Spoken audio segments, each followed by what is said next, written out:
they're either, it's people my age, right? And they go, well, they listen to this person, and they listen to this person, and they listen to this person.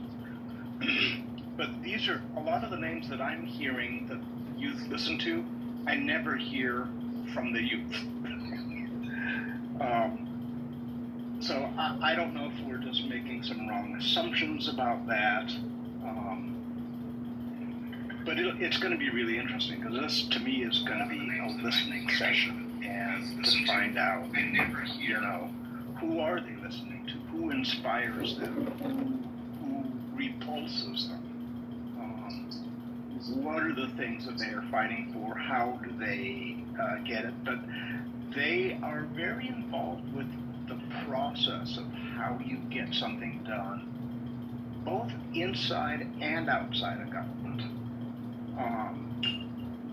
And they seem to have a very realistic point of view, and in many cases more realistic than people my age, you know, about what needs to be done.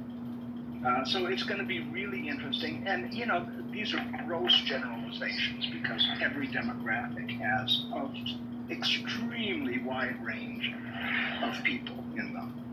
And we tend to like to categorize groups as a whole. And the more I look into it, the more I find that these categories are really way too general and make a lot of assumptions.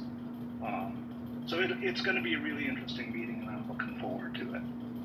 And Rick, may I suggest, if I don't know what time you have, or if you want to do it this way, but after we vote, we actually interviewed a number of some of the current youth activists from all different backgrounds, including Circle, which is a civic engagement research group that was involved in the Democracy Coalition with When We All Vote and a bunch of others on getting out, not even focusing on getting out the youth vote, on understanding young people across the country, their civic engagement, what was driving that, what was hindering that, and what are the issues that were resonating with them, as well as the Harvard Youth Poll.